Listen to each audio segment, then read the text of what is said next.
నమస్తే, welcome to our channel. నేను మీ అనిల్. ఆంధ్రప్రదేశ్లో మెడికో ఏదైతే ప్రియాంక ఇప్పుడు చనిపోవడం జరిగిందో నిన్న, ప్రస్తుతం ఆంధ్రప్రదేశ్ రాష్ట్రంలో తీవ్ర చర్చకు దారితీసింది. అయితే ముందుగా ఈ మెడికో ప్రియాంక ఈ ఏదైతే మృతి ఉందో ముందుగా దీన్ని అందరూ కూడా హిట్ అండ్ రన్గా భావించారు. అయితే తర్వాత తెలిసింది ఏంటంటే ఉద్దేశపూర్వకంగానే మెడికో ప్రియాంకను చంపడం జరిగింది ఇద్దరు దుండగులు.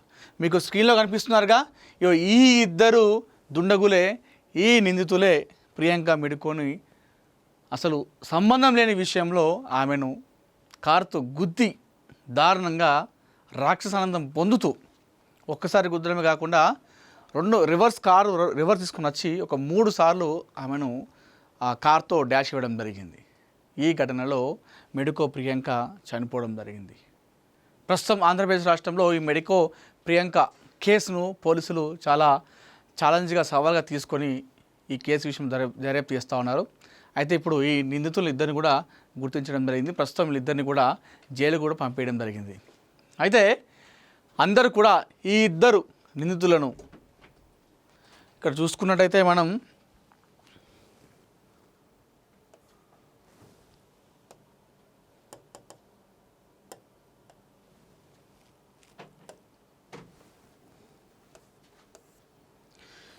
మొదటి వాడు వచ్చేసి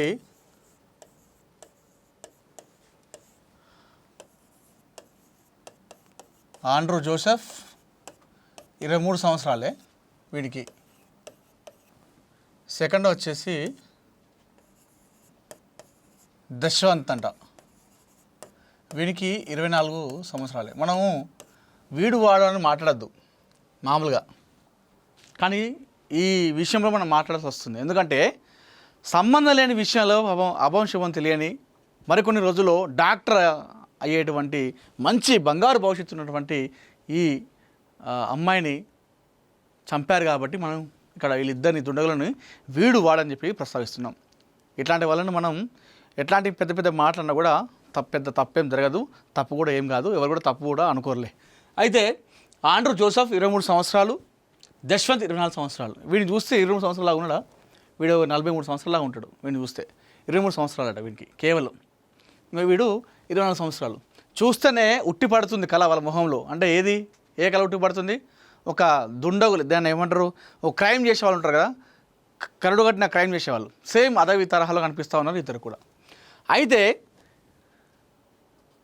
ప్రియాంక మెడికోను కార్తో డాష్ ఎందుకు ఇవ్వడం జరిగింది అనేది మనం మాట్లాడుకుందాం. అంటే ఇది చెప్తా అంటే అసలు మరీ దారుణంగా అనిపించింది.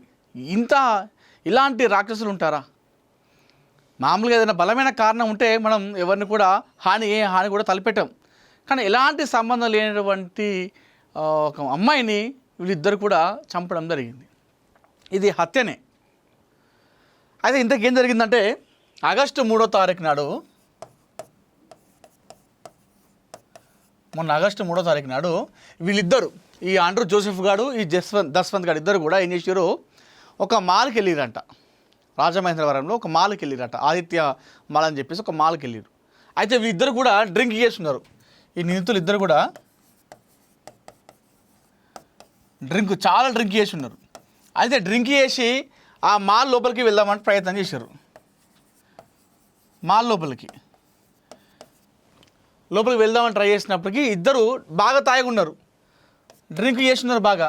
సో డ్రింక్ చేసి ఇష్టానుసారంగా ఒక యాటిట్యూడ్తో వెళ్తే ఏం చేస్తారు, ఆ మాల్ వాళ్ళు సెక్యూరిటీ వాళ్ళు ఆపడం జరిగింది. ఈ మాల్ సెక్యూరిటీ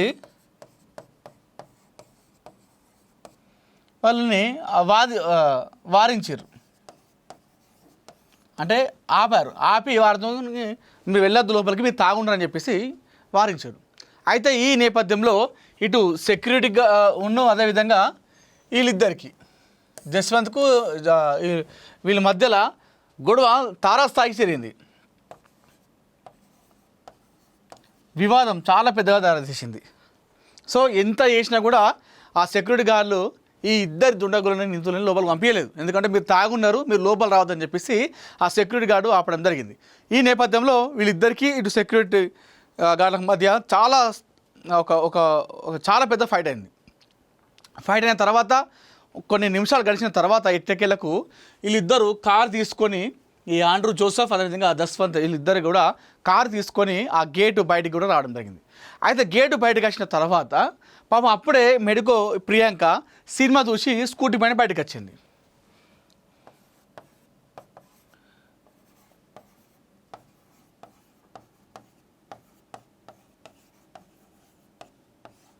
సినిమా చూసి తన ఫ్రెండ్తోని సినిమా చూసి బయటికి అప్పుడే వచ్చిందట స్కూటీ పైన. అయితే వెళ్తున్న క్రమంలో వీళ్ళిద్దరు మామూలుగా ఏం చేయాలి, ఒకవేళ పగ పెట్టుకుంటే ఇప్పుడు ఆ గొడవ అయింది కదా, ఎక్కడ గొడవ అయింది, ఆదిత్యమాలో గొడవ అయింది, సెక్యూరిటీ గార్డు లోపల పంపించలేదు, వాళ్ళకు నామూష్ అనిపించింది, ఆడ పెద్ద లొలైంది. వీళ్ళు ఏం చేయాలి, మామూలుగా అయితే ఏం చేయాలి, ఎవరైనా సరే మామూలుగా ఏం చేస్తారు, మళ్ళీ వాళ్ళతోనే గొడవ పెట్టుకుంటారు, నన్ను ఇట్లా చేసిన అని చెప్పేసి. అయితే వీళ్ళిద్దరు ఏం చేశారు, ఇంకాస్త ఒక అడుగు ముందుకేసి ఆ ఆదిత్యమాల్లో సెక్యూరిటీ గార్డులు వీళ్ళిద్దరిని పంపినందుకు, అక్కడ గొడవ జరిగినందుకు ఆ కోపాన్ని ఏం చేశారంటే ఈ పాపం అభవిష్యం తెలియనటువంటి మంచి భవిష్యత్తు ఉన్నటువంటి ఈ ప్రియాంక మీద తీర్చుకోవడం జరిగింది. ఆ కోపంతో, వాళ్ళ మీద కోపంతో, సెక్యూరిటీ గార్డుల మీద కోపంతో, ఆ మాల్లో అందరి ముందు మా పరువుందని చెప్పేసి ఏం చేశారు, ఆ కోపంతో ఆవేశంతో పాపం స్కూటీ పైన సినిమా చూసి వెళ్తున్నటువంటి ఈ ప్రియాంకను, మెడికో ప్రియాంకను అత్యంత దారుణంగా కారుతోని ఢీ కొట్టడం జరిగింది. డ్రంక్ అండ్ డ్రైవ్, అదేవిధంగా ఒక 100 స్పీడ్ కంటే ఎక్కువ స్పీడ్తో వెళ్ళి ఆమెను డాష్ ఇవ్వడం జరిగింది. డాష్ ఇచ్చిన తర్వాత వీళ్ళు ఏం చేసారు, మామూలుగా ఆ కోపంతో డాష్ ఇచ్చి వెళ్ళిపోయారంటే అది వేరు. మళ్ళీ వీళ్ళు డాష్ ఇచ్చి ఆ కారుని మరొకసారి రివర్స్ చేసుకోవడం జరిగింది. మళ్ళీ వెనక్కి వచ్చారు కార్ని, మళ్ళీ ఆ కార్ని వెనక్కి తీసుకొని వచ్చి మళ్ళీ డాష్ ఇచ్చారు ఆమెని, మళ్ళీ వెనక్కి వెళ్ళారు. సో థర్డ్ టైం కూడా మరొకసారి ఆమె మీదకి వెళ్ళి ఆ కారు ఓనివ్వడం జరిగింది. ఆ మూడోసారి వెళ్ళినప్పుడు ఆ కారు ఆ ప్రియాంక ఈ మెడికో తల మీద నుండి వెళ్ళడం జరిగింది. అప్పుడే ఆమెకు చాలా దారుణంగా గాయం జరిగింది. మొదటిసారి హిట్ చేసినప్పుడు, సెకండ్ టైం మళ్ళీ హిట్ చేసినప్పుడు గాయాలైనాయి.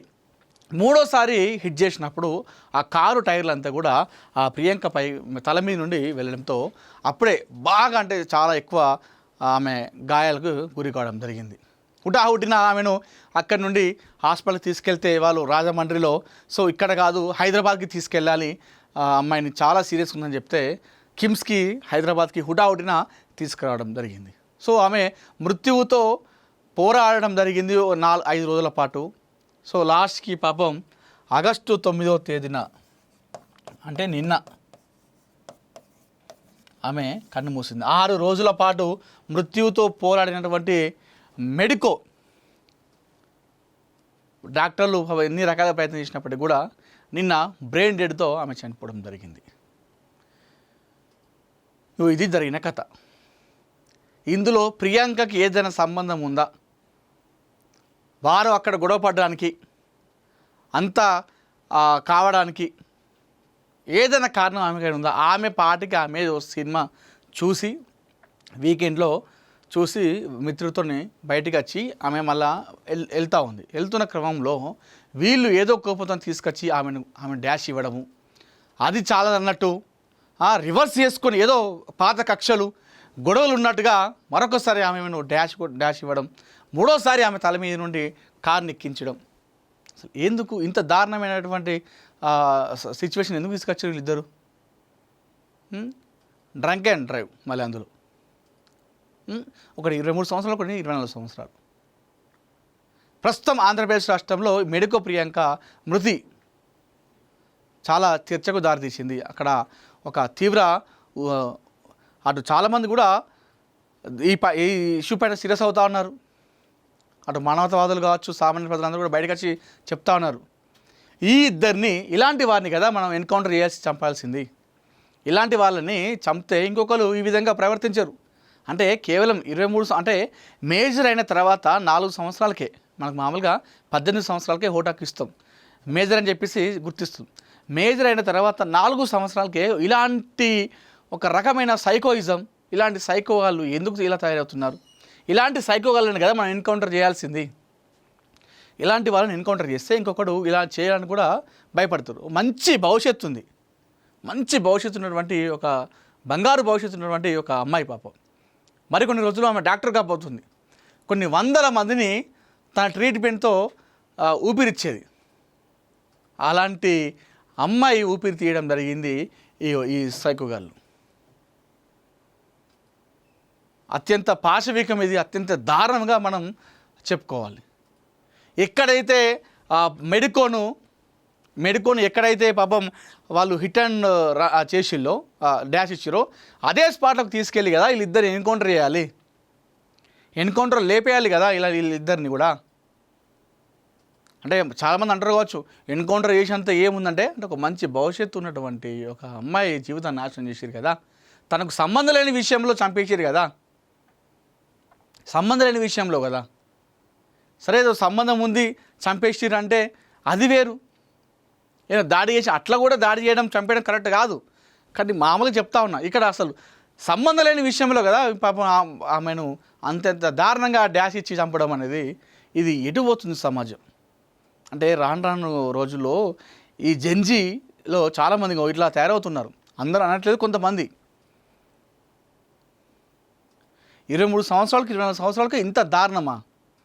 ఒక అమ్మాయిని కారుతో గుద్దేసి మళ్ళీ వెనక్కి వచ్చి మళ్ళీ గుద్దడం అనేది అది ఎంత వాడు సైకోయిజం అనేది మనకు తెలుస్తూ ఉంది. రాక్షసానందం ఏందని మనకు తెలుస్తుంది. అంటే ఇలాంటి వాళ్ళు రేపటికి సొసైటీకి ఎప్పుడున్నా ప్రమాదమే, ఎవరికైనా ప్రమాదమే వీళ్ళిద్దరి వల్ల. సో వీళ్ళిద్దరిని ఎన్కౌంటర్లో లేపేయాలని చెప్పేసి అందరూ డిమాండ్ చేస్తూ ఉన్నారు.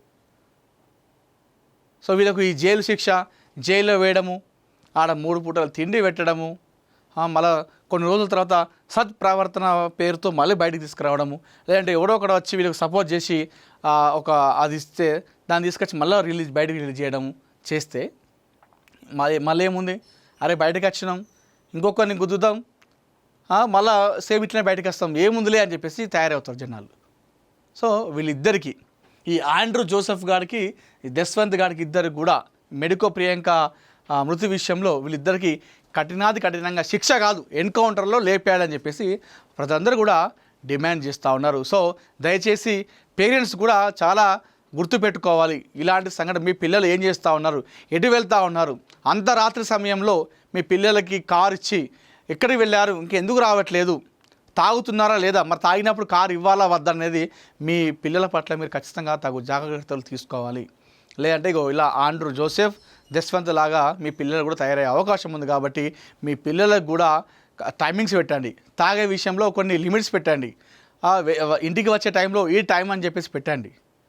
లేదంటే మాత్రం మరో ఆండ్రూ జోసెఫ్ అదేవిధంగా మరో జస్వంతులుగా మిగిలేటువంటి అవకాశం ఉంది. మీ పిల్లలు ఎంతోమంది ఈ అభవిష్యత్తు తెలియని మంచి బంగారు భవిష్యత్తు ఉన్నటువంటి ఈ మెడికో ప్రియాంకలో కూడా ఇట్లా బలయ్యేవారు కూడా చాలామంది అయ్యే అవకాశం ఉంది. కాబట్టి సో పేరెంట్స్ కూడా చాలా జాగ్రత్త ఉండాలని చెప్పేసి మనం కోరుతూ వీళ్ళిద్దరికీ ఎవరైతే మెడికో ప్రియాంక మృతి విషయంలో దుండగులు ఉన్నారో, నిందితులు ఉన్నారో, ఈ ఇద్దరు నిందితులకి ఉరిశిక్ష పడాలి, లేదంటే ఎన్కౌంటర్ లేపేయాలని చెప్పేసి మనం అందరం కూడా డిమాండ్ చేస్తూ ఉన్నాం.